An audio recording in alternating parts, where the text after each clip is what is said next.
As a joint endeavor of the Institute of Politics and the Kennedy Library, these awards are very special to our family. I was lucky to grow up in a family that believed that we are never too old or too young to serve others. We learned from the example of the adults around us, like my Uncle Teddy or my Aunt Eunice, that the happiest people are those who work to improve the lives of others, both inside and outside of politics, and that we each have the responsibility and the power to make the world a better place. My parents, first and foremost, inspired me because of their commitment to social justice. Despite both coming from very impoverished backgrounds, they spent most of their lives dedicated to public service. And more importantly, my mom was a librarian when I was growing up, and my dad was a shipbuilder, but at the age of 40, they quit their jobs to become Methodist ministers. That to me sent the signal that I couldn't simply talk about public service, I had to do it.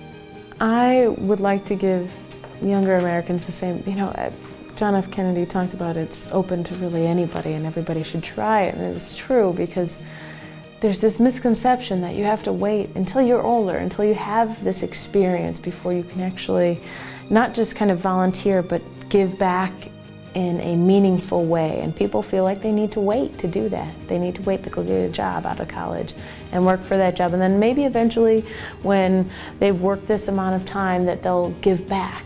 And I don't think it's something that really has to wait. I'm in my 20s, and I know a lot of other people like me, especially in Detroit. We have the energy, and we have the excitement, we have the passion, and we're driven for something, and the jobs that we want aren't really out there. And so we create them, and I believe that you can create them but with a social tie-in, and I think that's very important. And I think this award is a testament to people that want to just do something at a young age and feel like they can, and they're not going to wait until everybody else says it's okay.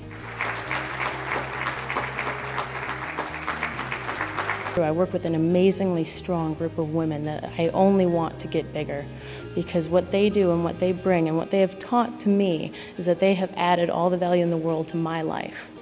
All of these women have taught me immense things about what I will do in the future and what I couldn't have done without them.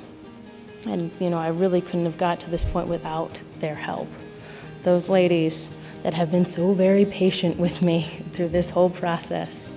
And Carhartt, the company that saw something in me before I even did, that helped us get all of those sewing machines. I'd like to thank Julie and Annis and Arnetta and Toya and Tanisha and Jen, all there back in Detroit watching this right now, because it wouldn't have been possible without them.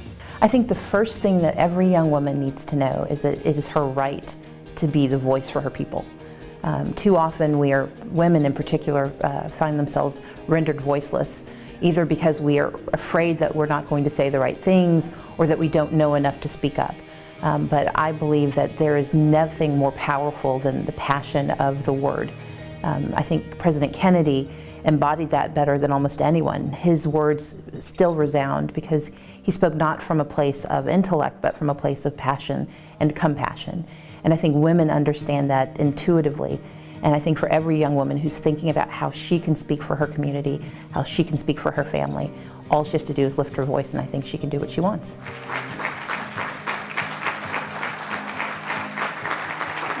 I'm honored to stand here and to stand in the shadow of President Kennedy's legacy, because the new frontier is a space that we have to all engage on a daily basis. When we face attacks on civil justice, we have to charge forward and not fall back.